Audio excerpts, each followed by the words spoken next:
El taller de estudios penales les brinda un cordial saludo de bienvenida y les agradece su participación en nuestro primer evento institucional denominado Cuestiones Actuales del Derecho Penal, un estudio crítico de la parte general y la parte especial. Mi nombre es Lisbeth Beltrán Contreras, miembro principal del taller de estudios penales, y en esta ocasión tengo el agrado de presentarles al doctor Juan Pablo Mañalich Raffo, a quien le extiendo un agradecimiento a nombre del taller de estudios penales por haber aceptado gentilmente nuestra invitación a este magno evento. A modo de recomendación a los participantes, se les solicita por favor cerciorarse de que sus micrófonos y cámaras se mantengan apagados durante la transmisión, así, a fin de evitar alguna interferencia durante la ponencia. Mencionarles además que las preguntas que deseen formularle a nuestro ponente podrán realizarlas a través de la caja de chat y estas serán absueltas al final de la ponencia. Del mismo modo, a aquellas personas que nos visualizan desde la transmisión en Facebook podrán realizar sus preguntas en los comentarios que luego serán alcanzadas a nuestro ponente. Ya para comenzar con la disertación, realizaré una breve presentación de nuestro ponente, quien es doctor en Derecho por la Universidad de Bonn en Alemania. Asimismo, es licenciado en Ciencias Jurídicas y Sociales en la Universidad de Chile. Es profesor visitante de Derecho Penal y Teoría del Derecho en la Escuela de Derecho de la Universidad de Puerto Rico y profesor de Derecho de la Universidad Adolfo Ibáñez. Actualmente es docente titular en la Universidad de Chile y director del Departamento de Ciencias Penales de la misma universidad. Sin mayor preámbulo, daré paso al doctor Juan Pablo Mañalich, quien en esta oportunidad disertará el tema bien jurídico y peligro abstracto, una contribución a la parte general de la parte especial.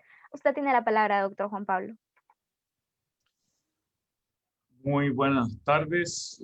Eh, Quiero iniciar esta intervención haciendo presente mi agradecimiento al taller de estudios penales por la invitación que me fue extendida a participar en esta sesión, lo cual me pone muy contento.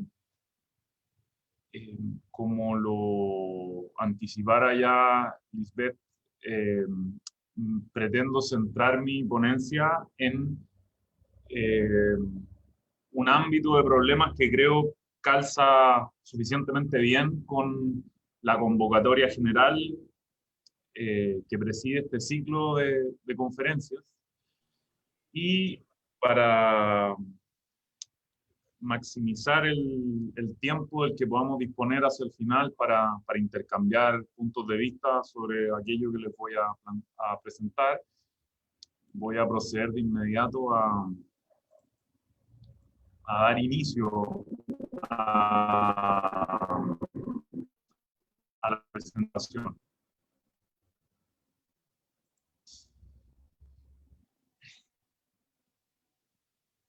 Eh,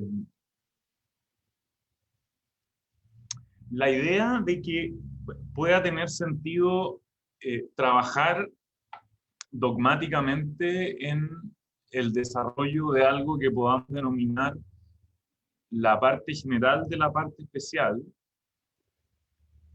eh, es una idea que tiene ya una cierta historia, porque la categoría misma de una parte general de la parte especial, podríamos decir, emerge y desaparece de cuando en cuando, eh, hace ya probablemente más de un siglo, ¿no? Y al menos.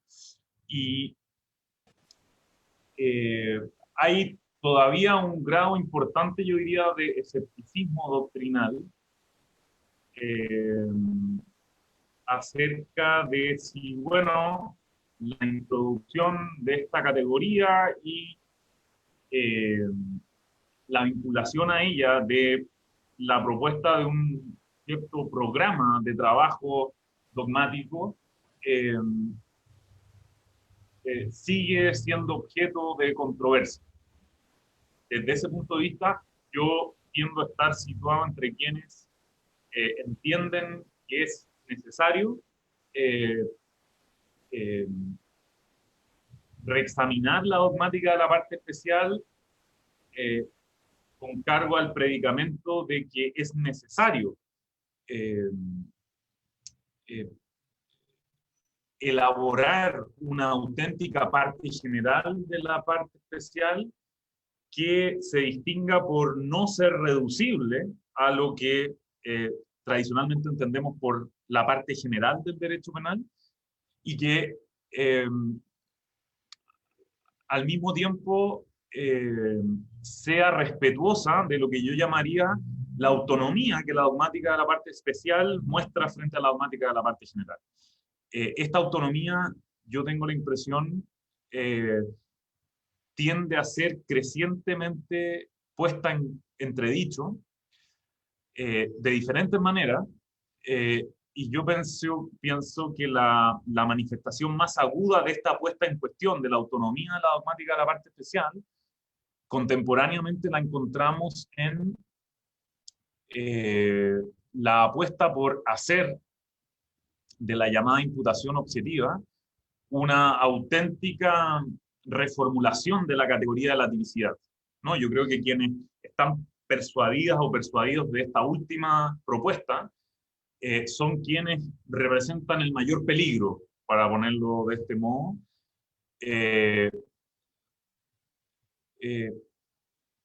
para el cultivo de una dogmática de la parte especial que sea deferente para con la autonomía que el objeto de esta disciplina, la dogmática de la parte especial, nos impone, ¿no?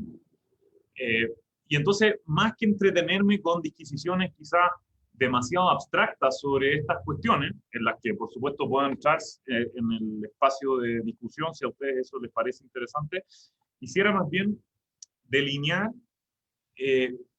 un determinado ángulo desde el cual pudiéramos empezar a trabajar derechamente en el desarrollo de esta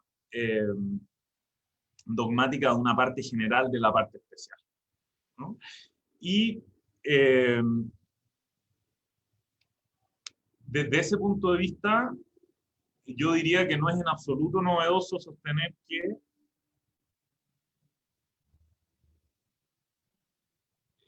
dos de las categorías fundamentales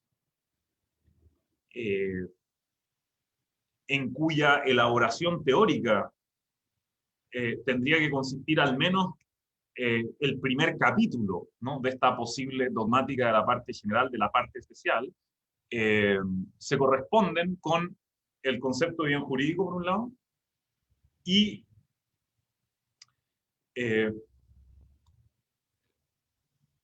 los conceptos que especifican las formas de menoscabo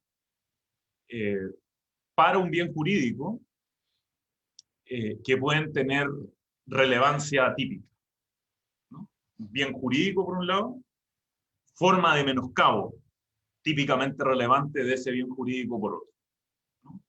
Ese es el par de categorías en referencia a las cuales me interesa trabajar en lo que sigue.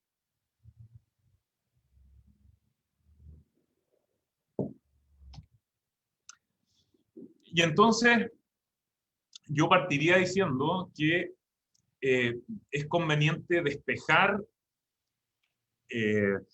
una dificultad de entrada, ¿no?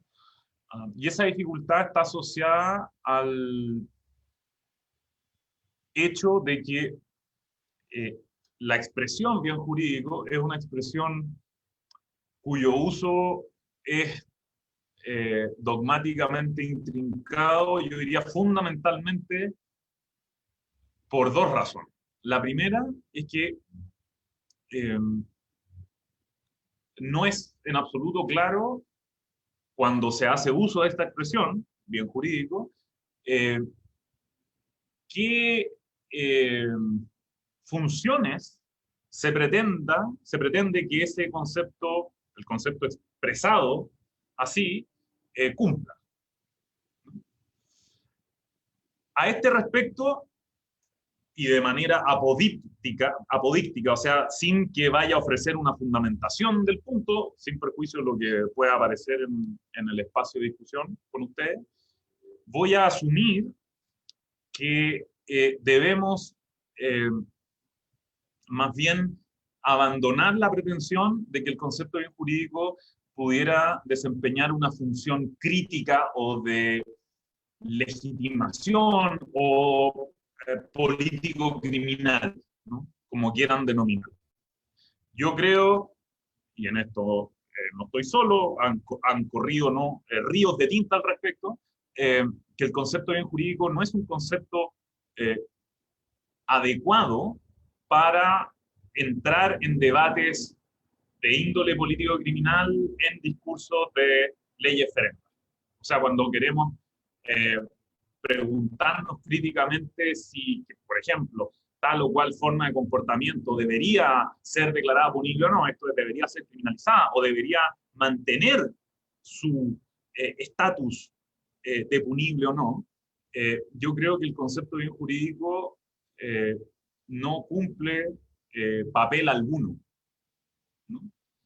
Eh, y, por supuesto, ofrecer un argumento pormenorizado para sustentar esto último me tomaría a lo menos el tiempo de una ponencia en sí mismo, y entonces quiero evitar eso. Pero, digamos, estoy haciendo explícito que yo creo que el concepto de bien jurídico, a pesar de lo que algunos partidarios de la llamada teoría del bien jurídico sostienen, no es un concepto idóneo para esa tarea, ¿no? Qué sé yo, debatir acerca de si el incesto debe o no ser punible,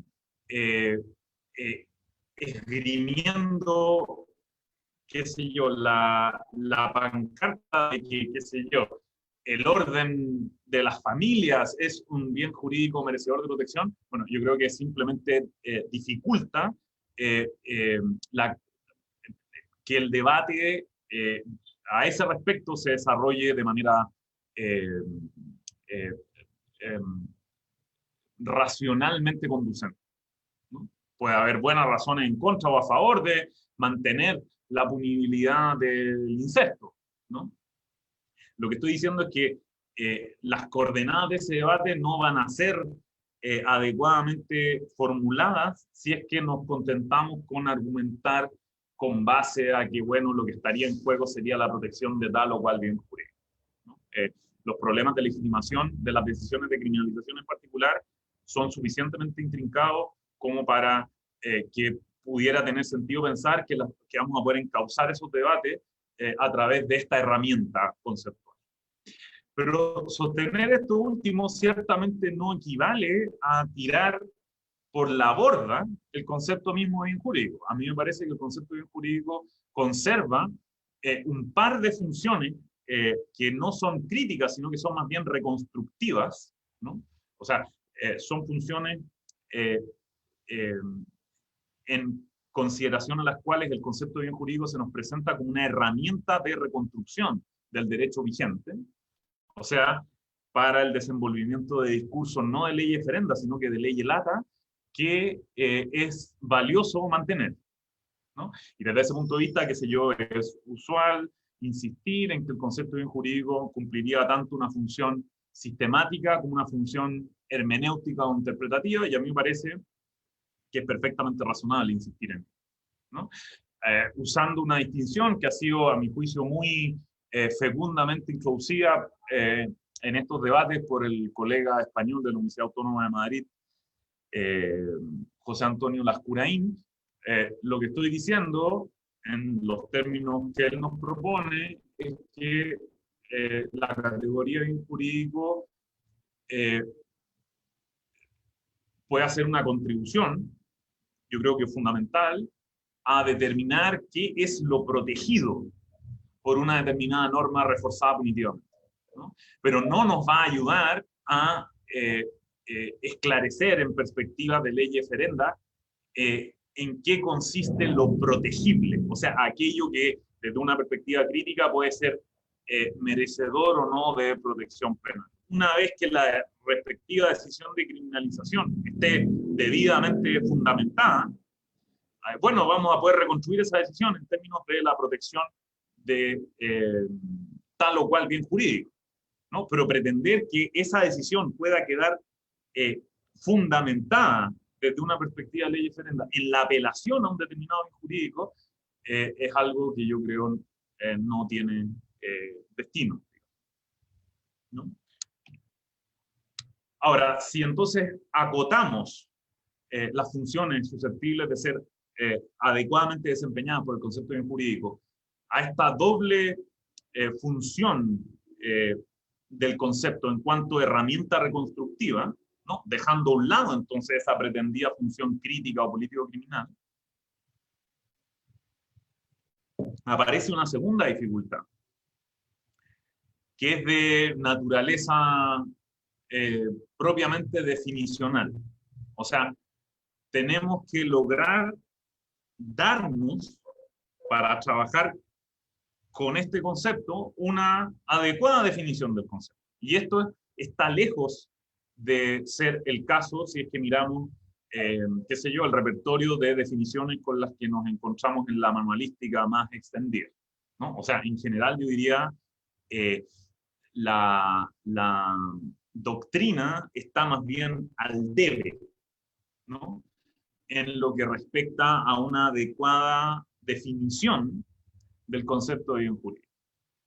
Y de nuevo, aquí podría extenderme muy pormenorizadamente al respecto.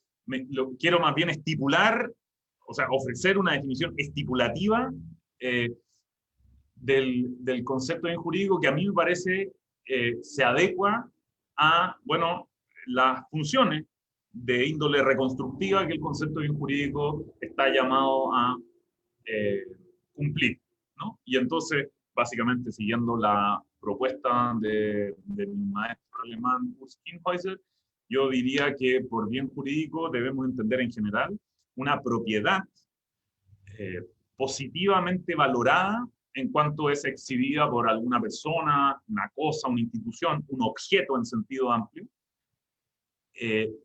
y que en cuanto valorada positivamente, entonces es protegida por una norma de comportamiento cuyo quebrantamiento es delictivo.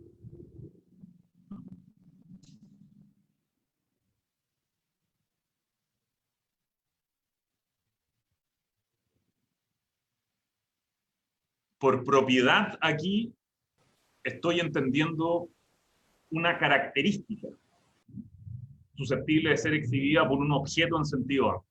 Ese objeto en sentido amplio puede consistir en una persona natural o en determinado ámbito jurídica, puede consistir en una cosa, por ejemplo, la propiedad de una cosa de pertenecer en dominio a una determinada persona, ¿no? Pueden ir en consideración como bien jurídico, pudiera al menos venir en consideración como bien jurídico. O puede tratarse de una propiedad exhibida por una institución, por un artefacto institucional de mayor o menor complejidad, por ejemplo, por una sentencia judicial, o por el aparato de administración de justicia en su conjunto, ¿no? O sea, la definición que estoy ofreciendo no prejuzga por sí misma qué bienes jurídicos deberíamos identificar, ¿no? En la reconstrucción de nuestro respectivo sistema de la parte especial. Se trata más bien de cuál es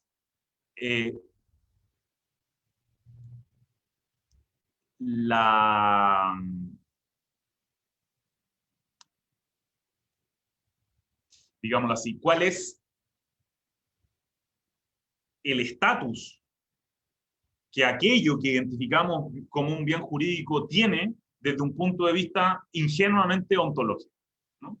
¿Qué clase de entidad, si ustedes quieren, es aquello que normalmente identificamos como un bien jurídico? Y entonces lo que estoy proponiendo como definición supone negar que un bien jurídico pueda identificarse con un objeto de cierta índole, un objeto abstracto, que pueda identificarse con un valor, que pueda identificarse con un interés, que pueda identificarse con una situación.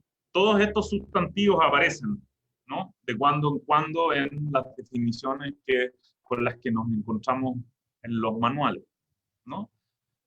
Yo, en cambio, creo que lo que debemos entender por un bien jurídico no es un objeto abstracto o concreto, es una propiedad susceptible de ser exhibida por algún objeto, ¿no?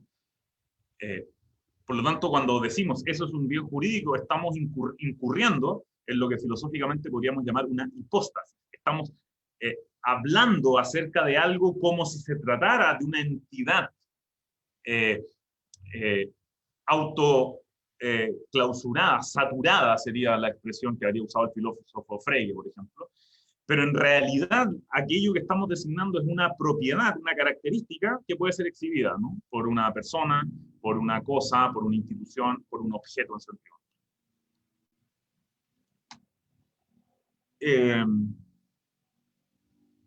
Entonces, a modo de ejemplo, ¿no? Cuando de manera abreviada decimos que lo protegido por la prohibición del homicidio es la vida humana, y podemos agregar independiente para demarcar, por ejemplo, el objeto de protección de la prohibición del homicidio frente al objeto de protección de la prohibición del aborto, parecería que estamos haciendo referencia a algo que pudiéramos llamar vida. Pero, de acuerdo con la definición que yo estoy defendiendo aquí, en rigor, a lo que estamos haciendo referencia es a la propiedad de una persona natural consistente en estar viva, ¿no? Lo que se protege es la condición de ser vivo de una persona natural. No se protege la vida como un valor o como una realidad biológica. Lo que se protege es la propiedad de un individuo de la especie humana, nacido, consistente en estar vivo. Y así podríamos seguir ofreciendo otro ejemplo. Cuando decimos lo protegido a través de la prohibición del hurto es la propiedad, no debemos entender que estamos aludiendo de esa manera a la institución como tal de la propiedad privada o el valor de la propiedad humana, de la propiedad privada, etcétera, etcétera. Estamos haciendo referencia o bien, ¿no?, a la condición de perteneciente en propiedad de una determinada cosa a una persona, o quizás, pero esto ya nos metería en los pormenores de la dogmática de los delitos contra la propiedad, estamos haciendo más bien referencia a el poder de disposición que una persona tiene sobre una determinada cosa en cuanto le pertenece en propiedad. Entonces, no me interesa entrar ahora en esas disquisiciones, me interesa más bien que ustedes adviertan que si definimos el concepto de bien jurídico de este modo, bueno, aquello en lo que estamos pensando cuando decimos, bueno, tal o cual es el bien jurídico protegido a través de tal o cual norma, es algo que no tiene el estatus ontológico de un objeto, es algo que tiene el estatus ontológico de una propiedad, y esa propiedad puede ser intrínseca, puede ser relacional, etc.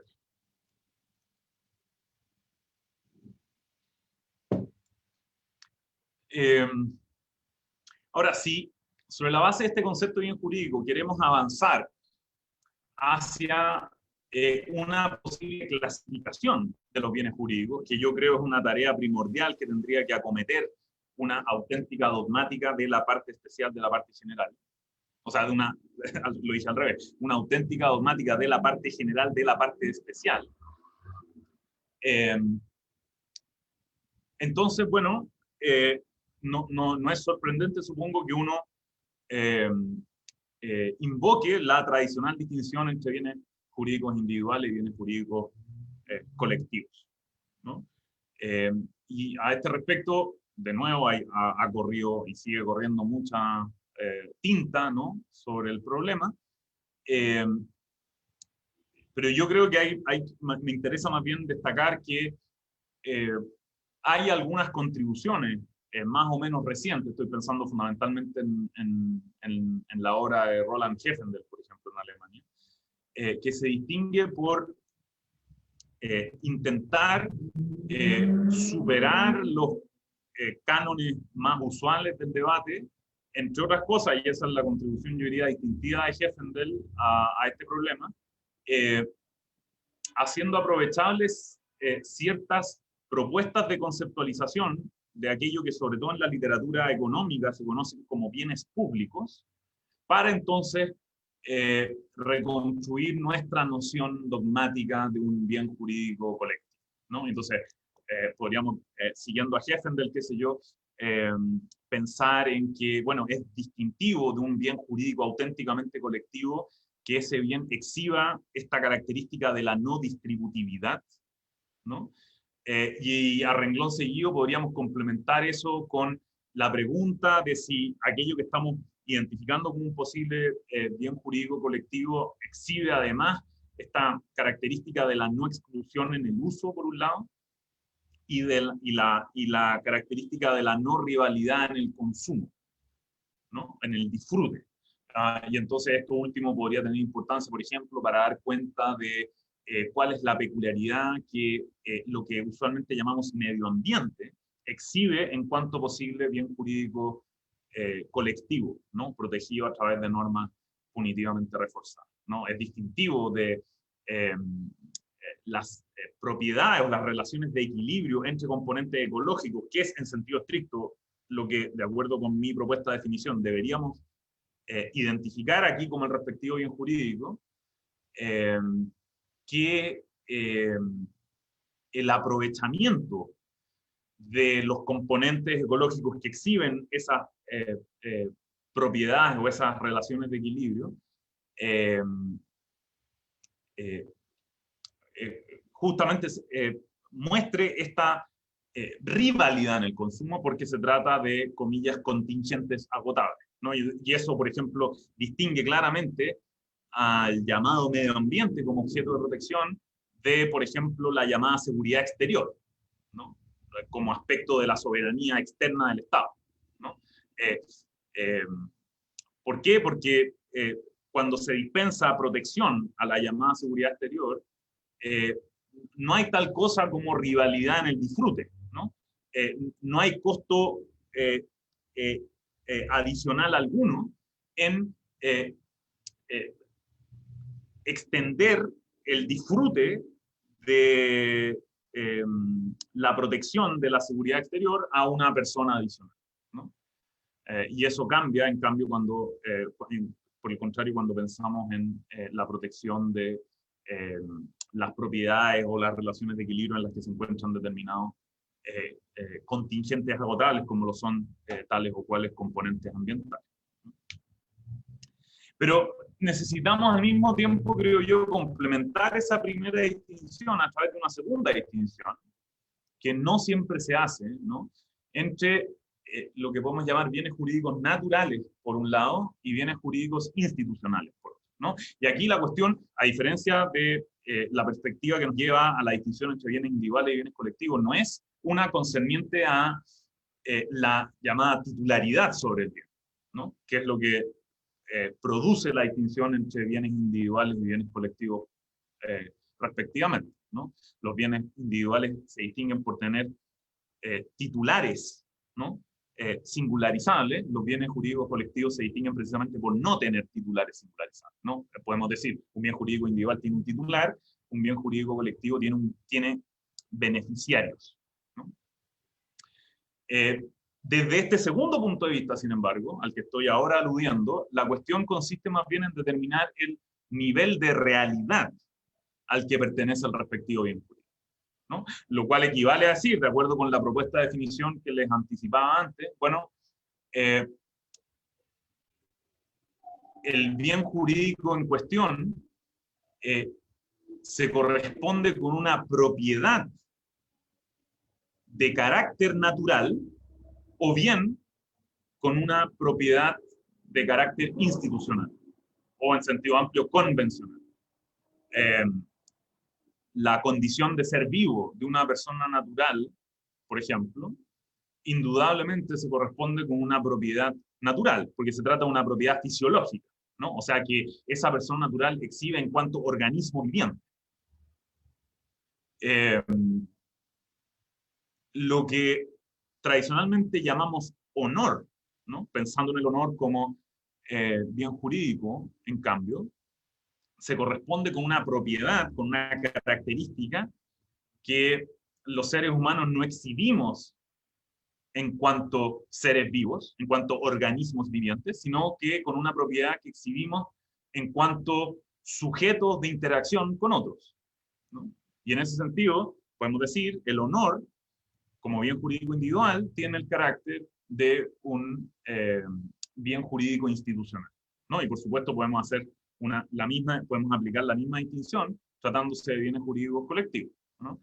Lo que llamamos medio ambiente, de acuerdo con la reformulación que ya les ofreciera, se corresponde con un bien jurídico colectivo de índole natural, ¿no? En cambio, lo que llamamos correcta administración de justicia se corresponde con un bien jurídico colectivo de índole institucional, ¿no?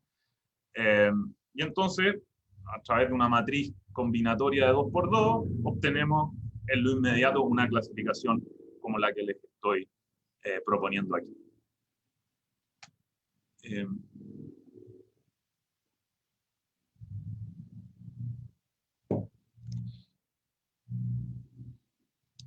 Ahora, pensando ya en la manera en que podríamos llegar a poner en relación la categoría del bien jurídico, como la he estado presentando hasta aquí, y las llamadas formas o estructuras de menoscabo, ¿no?, a las que se puede ver expuesto, un determinado bien jurídico, o sea, las formas de menoscabo frente a las cuales una norma de comportamiento punitivamente reforzada puede proteger a un determinado bien jurídico. Entonces me gustaría quizás dedicar lo que me queda de tiempo a hacer explícita una determinada conexión que a mi juicio el discurso doctrinal ha tendido a pasar por alto, ¿no? Básicamente a lo que quiero llegar es a la diferenciación de dos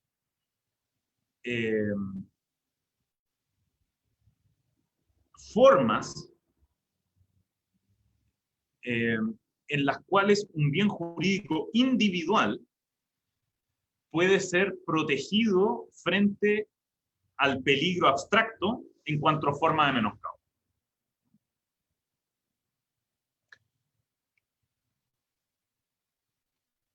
Y para esto, a pesar de que puede ser quizás poco generoso con ustedes, que quizás con la tecnología de la que voy a valerme ahora no están para nada familiarizados, y eso no es responsabilidad de ustedes, digamos, la maniobra que voy a hacer ahora, si ustedes quieren, es un tanto novedosa, ¿no?, para bien o para mal, ¿no? Me parece que en general la penalística académica, llamémoslo así, no ha advertido una ambigüedad que puede afectar a la manera en que hablamos cuando pretendemos referirnos a que en un determinado contexto un mismo bien jurídico pueda haberse menoscabado. Cuando digo que hay una ambigüedad que aqueja esa forma de hablar, lo que estoy diciendo es que en determinados casos estamos aludiendo a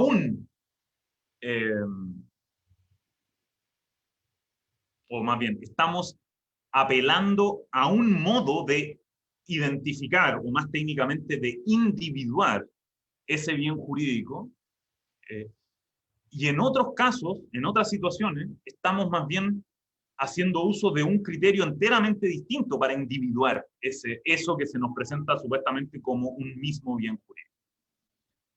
Entonces, para tratar de superar esa ambigüedad, a mí me parece provechoso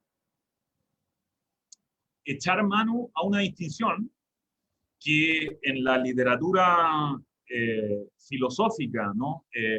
Vinculada al campo de la ontología o de la metafísica general, al día de hoy se encuentra, yo diría, bien establecida, aunque el debate que suscita la distinción que les voy a proponer es sumamente intrincado, ¿no? Y entre paréntesis, esta no es la primera vez en esta misma conferencia en la que he usado, o sea, la expresión ontología, ¿no? Como sustantivo, o el adjetivo ontológico, etc. Y para evitar un posible malentendido, quizás valga la pena ser explícito que cuando uso expresiones como esta, ontología, ontológico, etc., las estoy usando de acuerdo con la manera en que ellas, al día de hoy, forman parte del vocabulario más extendido en la tradición, digamos, de la filosofía analítica. No estoy con esto pretendiendo revivir estas discusiones, a mi juicio, enteramente inconducentes, ¿no? A propósito de, qué sé yo, el concepto de acción y el debate acerca de cómo el funcionalismo de Roxin superó supuestamente el ontologicismo de Belsel y sus secuaces. O sea, ese nicho de problemas yo creo que solo ha conspirado contra digamos, la posibilidad de que la teorización del derecho penal en nuestro contexto cultural haga uso de las herramientas que la filosofía analítica contemporánea nos brinda para pensar más claramente sobre determinados problemas, ¿no? Entonces, estoy usando la expresión ontología en un sentido que nada tiene que ver con esos debates, ¿no? De la mitad del siglo XX entre Metzger y Belsel y esa gente que ustedes conocen bien, ¿no? Estoy más bien apelando ahora a una distinción que encuentra su contexto en la manera en que, bueno, una serie de filósofos contemporáneos debaten acerca de cuál es el aparato de categorías más fundamentales del cual nos tendríamos que valer para intentar dar cuenta de la estructura del universo. O sea, para responder la pregunta acerca de qué es lo que existe. ¿Qué es aquello de lo que tradicionalmente se ocupa la ontología entendida como metafísica general? Y entonces, yo precedentemente, ¿no? Al ofrecer una definición estipulativa del concepto de bien jurídico, les proponía pensar en los bienes jurídicos como propiedades, susceptibles de ser exhibidas por objetos en sentido amplio y que son entonces positivamente valoradas, ¿no? Valoradas como buenas. Y eso sustenta entonces la protección que se le brinda a la respectiva propiedad, ¿no? A la condición de ser vivo que exhibe cada uno de nosotros, al poder de disposición que tenemos sobre aquello que nos pertenece en propiedad, al reconocimiento que podemos esperar recibir de los demás en la interacción social a título de honor, etcétera, etcétera.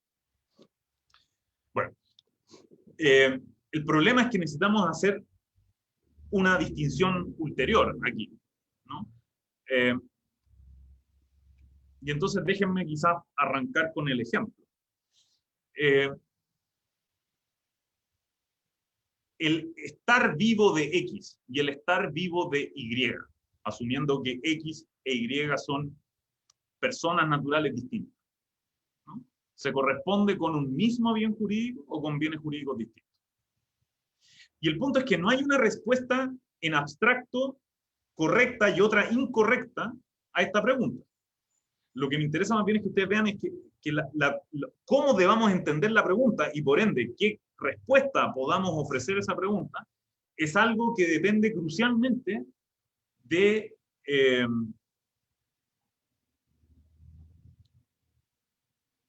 la función que la respuesta a esta pregunta cumple para clarificar, entre otras cosas,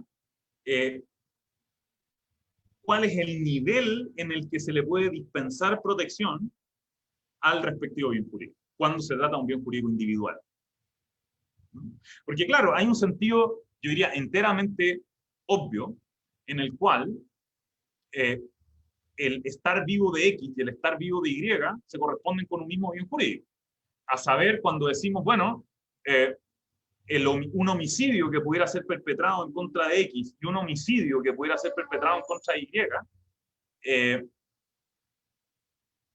se corresponde con un hecho punible cuyo contenido injusto consiste en la lesión de la vida de otra persona, ¿no? Y entonces vendría aquí de nuevo, ¿no? la clarificación de que cuando hablamos de la vida de alguna persona natural, no estamos hablando ni de un valor, ni de una, comillas, realidad biológica, estamos hablando de una propiedad fisiológica exhibida por el organismo de esa persona.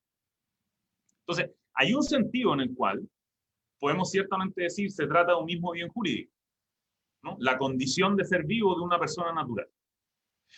Y eso es lo que, para estos efectos, voy a identificar como la referencia a un bien jurídico en cuanto a propiedad, ¿no? La propiedad consistente en estar vivo, ¿no? Exhibida por la persona natural que sea. Pero por supuesto, de cara a la pregunta que el ejemplo nos presenta, tiene perfecto sentido también pensar en una respuesta distinta. Pensar en una respuesta que nos diga, no, pues, es claro que la condición de vivo de X es distinto, es algo distinto de la condición de vivo de Y, ¿no? Entonces, para clarificar esta segunda manera de hablar, ¿no? En la que estaríamos más bien atribuyéndole relevancia al hecho de que X e Y sean personas naturales distintas, para entonces individuar los correspondientes bienes jurídicos como dos bienes distintos. Bueno, yo me permito hacer uso de un término que en el campo de la ontología filosófica ha ido adquiriendo importancia, ¿no? En las últimas décadas, y que consiste en la palabra tropo, ¿no? Sobre esto, el debate filosófico es sumamente intrincado, porque en realidad no hay un significado unívoco que se atribuya a esta palabra tropo, ¿no? Lo que a mí me interesa es tomar nota de uno de los significados que se le atribuyen, que es, por decirlo así, el menos revolucionario, el más conservador, y usar la palabra tropo para expresar lo que yo creo necesitamos poder expresar cuando queremos responder la pregunta que estoy considerando en la segunda dirección, ¿no? Entonces, por tropo, voy a entender aquí la propiedad exhibida por un individuo, y ese individuo puede ser una cosa, puede ser una persona, da lo mismo, un objeto cualquiera, en cuanto distinto de cualquier otro individuo. Entonces, uno podría pensar en que la vida de un ser humano, con cargo a la clarificación ya ofrecida de esa noción, sea protegida en cuanto tropo, pero también puede pensar en que la vida de un ser humano sea protegida en cuanto propiedad a secas, o mera propiedad, como estoy usando aquí el término. Ejemplo. Cuando pensamos en un homicidio, y entonces constatamos que alguien ha sido víctima de un homicidio, y resulta que en el mismo contexto o en otro contexto, resulta que el autor o la autora de ese homicidio perpetra un segundo homicidio, y entonces, bueno, concluimos que nos encontramos ante un concurso, será ideal o real, según corresponda, entre dos homicidios.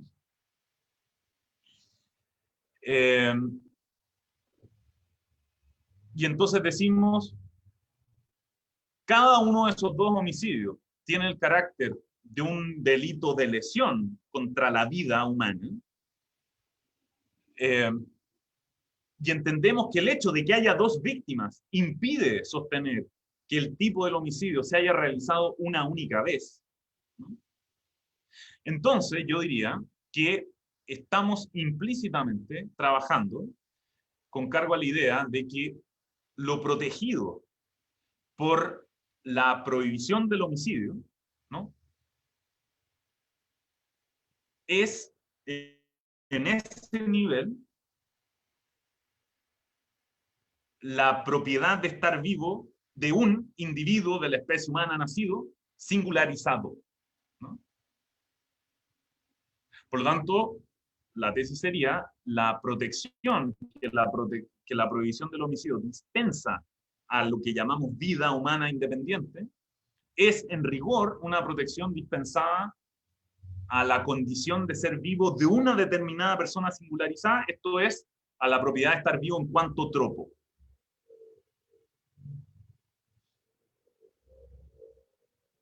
En cambio, si asumimos, como yo creo que hay que asumir, que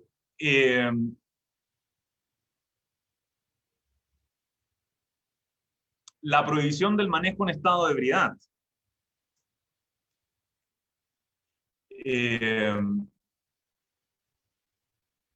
es una norma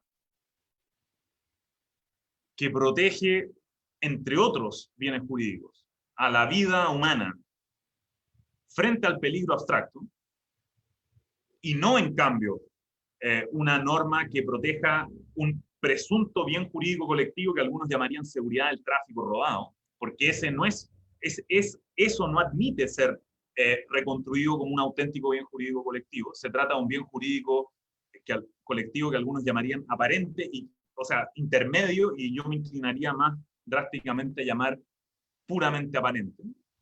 Entonces, si decimos la mejor reconstrucción posible de la finalidad de protección de la prohibición del manejo en estado de ebriedad consiste en sostener que esa es una norma que protege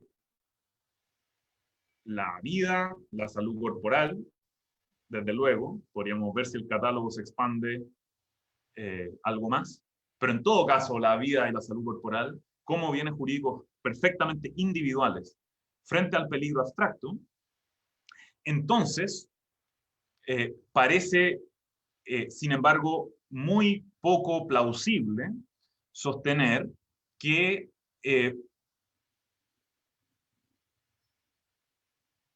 lo protegido, si ponemos el foco en la vida humana, se corresponda con lo que estoy llamando un tropo. ¿Por qué?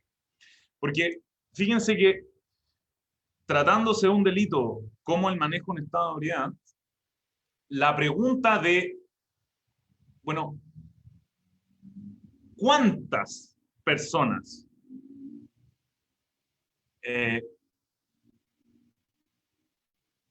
han visto expuesta su vida frente al peligro abstracto, predicable de la conducción del vehículo en estado de ebriedad?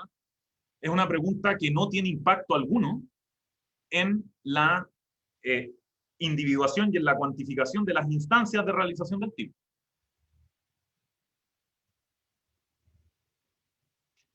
Y eso, yo diría, nos tiene que llevar a concluir que la protección que la prohibición del manejo en estado de ebriedad dispensa, entre otros, a la vida humana independiente, es una protección que se le dispensa a la vida humana independiente no como tropo, sino que como propiedad a secas, ¿no? De un modo, eso quiere decir que es insensible a que sea uno o que sean muchos, ¿no? Los individuos de cuya vida se trata. Y esto tiene algunas consecuencias que son extraordinariamente importantes, creo yo, ¿no? Y entonces me voy a saltar las largas disquisiciones en las que podría haber entrado para definir la noción de peligro abstracto, contrastándola con la de peligro concreto. Estas son cuestiones, por supuesto, muy importantes, pero me interesa centrarme en lo que yo creo es más quizás novedoso de lo que les estoy proponiendo, simplemente para concluir y que tengamos un espacio de discusión. Eh, al dotarnos de esta distinción entre la protección de un bien jurídico individual en cuanto tropo, por un lado, y la protección de un bien jurídico individual en cuanto propiedad a secas, por otro, creo yo nos permite reconstruir adecuadamente una distinción que también ha tendido a quedar, por lo menos explícitamente inadvertida, ¿no?, por el discurso doctrinal más hegemónico, entre lo que podemos llamar una protección especial frente al peligro abstracto y una protección general frente al peligro abstracto, tratándose de un bien jurídico individual.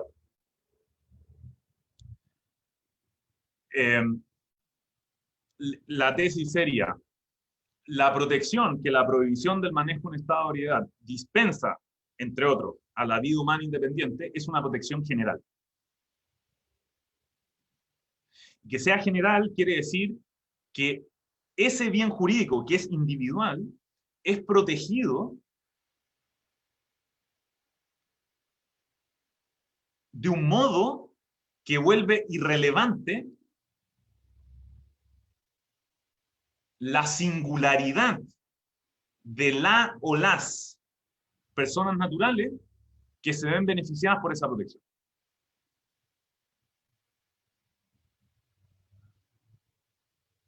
No todo delito de peligro abstracto contra un bien jurídico individual tiene este carácter. O sea, dicho de otra manera, no todo delito de peligro abstracto contra un bien jurídico individual tiene el carácter de un delito de peligro abstracto general, ¿no? También hay tal cosa como delito de peligro abstracto especial, ¿no? No son los más frecuentes los tipos de delito de peligro abstracto especial, si miramos la generalidad de nuestros códigos penales, pero eso no quiere decir que no existan tales tipos de delitos en nuestros códigos penales, ¿no? El ejemplo que a mí me parece más elocuente, simplemente lo menciono, es el de lo que nuestra tradición jurídica, aunque con variaciones, ¿no?, y algunas rupturas, ha tendido a reconocer como la llamada injuria difamatoria o derechamente difamación, ¿no?, que yo creo es un delito de peligro abstracto contra el honor en cuanto a bien jurídico individual. Pero me interesa centrarme en la categoría de los delitos de peligro abstracto general contra un bien jurídico individual para hacerlo. ¿Por qué? Porque no advertir que un bien jurídico individual puede verse protegido frente al peligro abstracto en este nivel de generalidad, creo, es lo que subyace a esta tendencia inflacionista en lo tocante a la identificación de pretendidos bienes jurídicos colectivos, ¿no? Seguridad del tráfico rodado, salud pública, que es una cuestión especialmente en boga hoy en virtud del desafío que para los sistemas de derecho penal representa la pandemia en curso, entre otros, ¿no? Y entonces, pensando en tratar de poner orden, ¿no?, en la elaboración de una auténtica parte general de la parte especial del derecho penal, yo creo que debemos ser muy estrictos en la concesión de que un determinado bien jurídico es auténticamente colectivo. No porque no, desde un punto de vista político-criminal no sea sensata la protección dispensada a bienes jurídicos colectivos, sino más bien porque para la reconstrucción dogmática de las correspondientes decisiones de criminalización, postular sin más que la salud pública o la seguridad del tráfico rodado, etcétera, serían bienes jurídicos colectivos, vuelve, yo creo, extraordinariamente difícil precisar dónde radica el autónomo injusto de la correspondiente especie de hecho punible, ¿no? Porque esos presuntos bienes jurídicos, llamada salud pública, llamada seguridad del tráfico rodado, etcétera, etcétera, no se avienen bien con la manera en que refinadamente diferenciamos lo que llamamos lesión, lo que llamamos peligro concreto y lo que llamamos peligro abstracto, ¿no? Entonces, a mí me parece que un desafío para la elaboración de una auténtica dogmática de la parte general de la parte especial consiste en asumir una posición relativamente restrictiva en lo que a la identificación de bienes jurídicos respecta, y una herramienta, yo creo, especialmente importante para lograr eso consiste en la, digamos, en hacer uso de esta categoría de la protección general de un bien jurídico individual frente al peligro abstracto, ¿no? Lo que en nuestra tradición de codificación en algunos momentos llamó delitos de peligro común. Y eso tiene algunas consecuencias que yo creo que son importantes de explicitar y con esto termino, ¿no? La primera es que cuando estamos en presencia de un delito de peligro abstracto general para un bien jurídico individual, la pregunta por la posibilidad de un consentimiento no se plantea, ¿no? Precisamente porque no estamos dispensándole protección al bien jurídico individual en cuanto tropo, sino que en cuanto propiedad exhibida por cualquier o cualesquiera persona.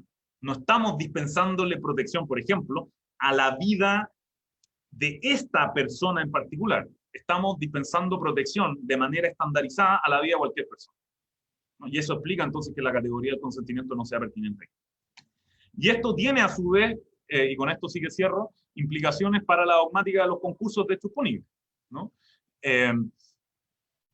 Cuando estamos en presencia de un delito de peligro abstracto general para un bien jurídico individual, el injusto de esa especie de hecho punible no es susceptible de verse, comillas, absorbido por el injusto de algún delito de peligro concreto o de algún delito de lesión contra, comillas, el mismo bien jurídico individual que pudiera haberse perpetrado, ¿no?, de manera concomitante con ese delito de peligro abstracto, ¿no? Y aquí, por eso usaba las comillas recién, deviene, yo diría, manifiesto que en qué consiste la ambigüedad que intentaba destacar hace algunos minutos, ¿no? En rigor no se trata del mismo bien jurídico, porque lo que resulta protegido a través de la norma en cuya contravención consiste este delito de peligro abstracto general, no es la propiedad a secas, o sea, es la propiedad a secas y no es el tropo, que es, sin embargo, lo que resulta protegido a través de la, qué sé yo, prohibición de la generación del respectivo resultado de peligro concreto o de la prohibición del respectivo resultado de lesión, o sea, de la causación del respectivo resultado de lesión, ¿no? O sea, si estamos en presencia de un manejo en estado de ebriedad y entendemos que el manejo en estado de ebriedad es un delito de peligro abstracto general, entre otros, contra la vida humana, y resulta que concomitantemente con ese manejo en estado de ebriedad se configura, pensemos, un homicidio imprudente, ¿no? Entonces, lo que estoy planteando debería llevarnos, ceteris paribus, a asumir que ese concurso entre manejo en estado de ebriedad como delito de peligro abstracto general y el correspondiente homicidio imprudente no puede ser tratado como un concurso aparente, sino que debe ser tratado como un concurso auténtico, ¿no? O sea, un concurso que tiene que tener impacto penológico, porque el contenido de injusto del manejo en estado de ebriedad en cuanto a delito de peligro abstracto general no es susceptible de verse, comillas, absorbido por el injusto de un homicidio en cuanto a delito de lesión contra la vida de una determinada persona. Me voy a quedar aquí para que podamos quizás intercambiar algunas observaciones, o sea, intercambiar algunos puntos de vista a propósito de cuestiones que ustedes me puedan plantear. Muchas gracias. Muchísimas gracias a usted, doctor Juan Pablo, por habernos brindado tan excelente disertación. En estos momentos vamos a pasar a una breve ronda de preguntas a fin de no exceder el tiempo que usted dispone. Tenemos una intervención oral a fin de uno de nuestros participantes quien desea formularle una pregunta. Allen, ¿puedes encender tu micro? Buenas tardes, ¿se me oye? Sí. Sí, Sí. muchas gracias. Muchas gracias, profesor Juan Pablo. Siempre son muy interesantes sus reflexiones. Yo tengo tres consultas que en realidad he ido tachando algunas a medida que he ido avanzando su ponencia. En principio, respecto a su punto de vista sobre el bien jurídico, ¿no? Que usted lo ha conceptualizado como propiedades que tienen ciertos objetos. Y posteriormente, noté que también toma en cuenta la posición de Heffendel en el sentido de eh, eh, tomar ciertas características para los bienes jurídicos colectivos, por así decirlo. En todo caso, ¿usted cree que bajo su conceptualización y luego la de Heffendel, los bienes jurídicos colectivos serían propiedades que tienen más propiedades? Es lo que podríamos entender a partir de ello. Y en todo caso, ¿dónde podríamos cerrar esas propiedades de propiedades? Luego, bajo también el mismo punto, comentaba que había bienes jurídicos de carácter institucional y puso el ejemplo de la Administración de Justicia.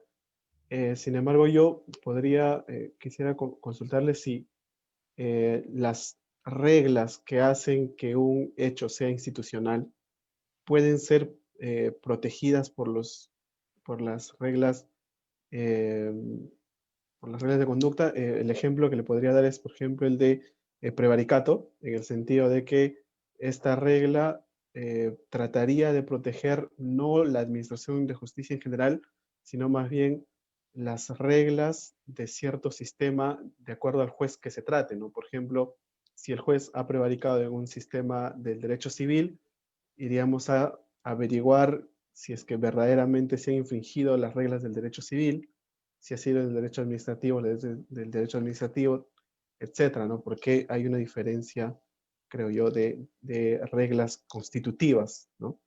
En ese sentido, podría decirse que se pueden proteger normas o reglas constitutivas también, como bien jurídicos, por ejemplo. Y finalmente, cuando hacía la distinción entre propiedades y tropos, no podía evitar la idea de preguntarle lo siguiente, ¿no? Si es que en un delito de peligro abstracto, o como tal como lo ha planteado el peligro abstracto en general, puede plantearse la cuestión de que se deba necesariamente que probar, por así decirlo, si es que hubo la ocasión de dañar cierta propiedad, cierto bien jurídico como propiedad. Y eso de la mano, por ejemplo, de una tentativa, ¿no? En todo caso, podría todavía contraargumentarse y decir, seguimos ante eh, lo que dicen, ¿no? Un adelantamiento de barreras punitivas y por tanto la sanción de tentativas. Esas serían las preguntas. Muchas gracias. Muchas gracias a usted, Allen, por sus muy lúcidas preguntas. Voy en el mismo orden que usted las planteó. Yo diría que es relativamente obvio que una propiedad puede exhibir propiedades, ¿no? Entonces podemos hablar de propiedades de segundo orden o de metapropiedades. De hecho, eso está implícito en todo lo que dice al respecto y en algún momento, de hecho, aparece explicitado, justamente como usted bien detecta, a propósito de la alusión que yo hacía a las contribuciones de jefe, ¿no? Entonces, piense usted que o sea, si uno define el concepto de bien jurídico en términos de una propiedad positivamente valorada, o sea, valorada como buena, eh, eh, y entonces dice, bueno, eh, así entendidos los bienes jurídicos en general, podemos distinguir entre bienes jurídicos individuales y bienes jurídicos colectivos, ¿no? Si estamos hablando de propiedades, entonces, bueno, hay algunas de estas propiedades que son objeto de protección, ¿no? A través de normas reforzadas por normas de sanción penal. Bueno, resulta que algunas de esas propiedades eh, eh, se distinguen por ser individuales, o sea, en el sentido de que son exhibidas por eh, entidades que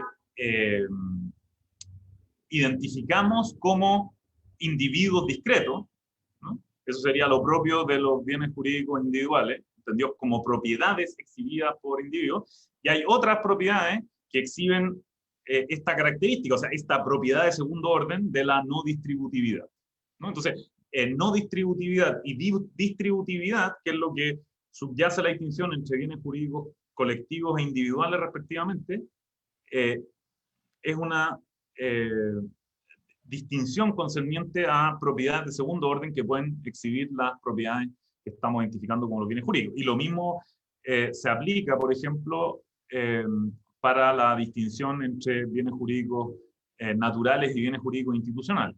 Que una propiedad sea natural quiere decir que esa propiedad exhibe la propiedad de pertenecer al nivel de la realidad natural, ¿no?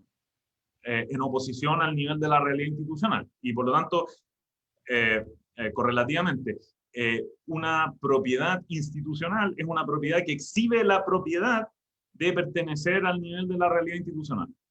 Entonces, si vamos a proponer una clasificación de los bienes jurídicos así construida, es obvio que vamos a estar trabajando con propiedades de segundo orden, o sea, con propiedades que pueden exhibir estas propiedades, porque es en atención a estas propiedades de segundo orden que estamos clasificando las propiedades relativamente de primer orden, que estamos a su vez identificando con los respectivos bienes jurídicos.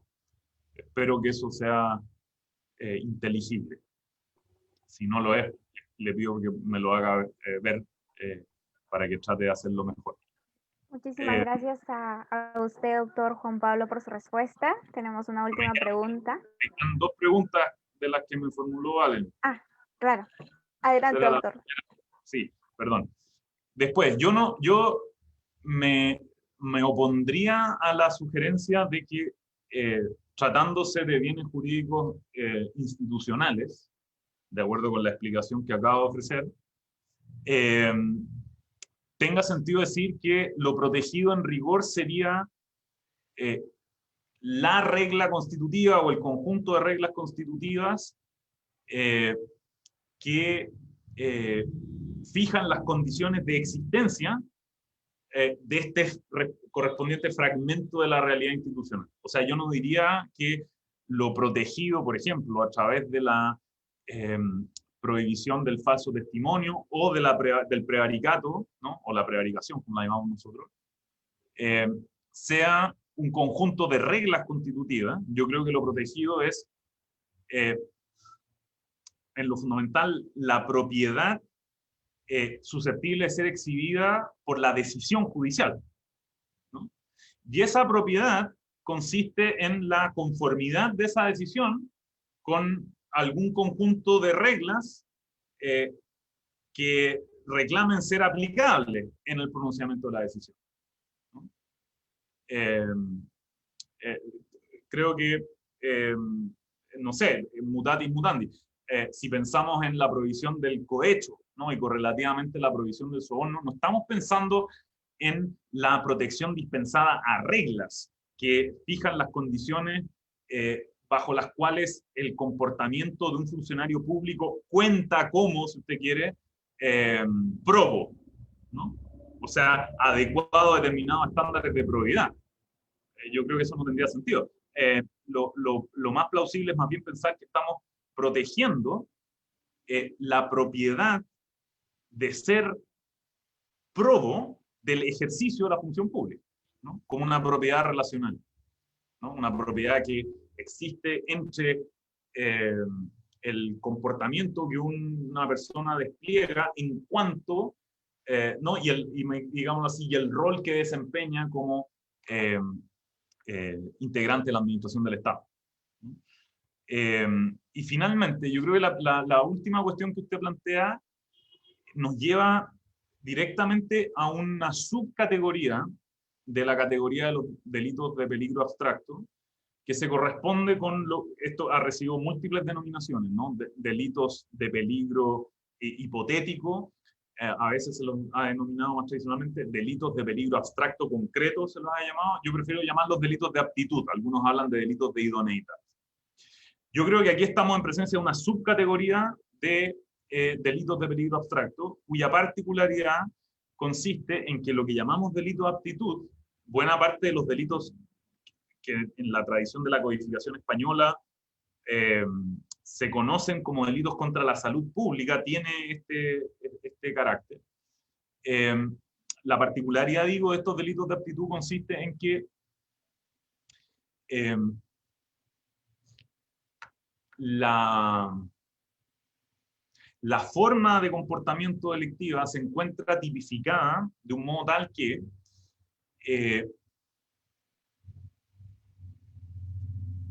con cargo a la hipótesis de que en una determinada situación se configuraría un campo causal adecuado para la generación de un posible resultado de lesión, entonces el comportamiento típicamente relevante, con cargo a esa hipótesis, insisto, daría lugar a la generación de esa chance de lesión.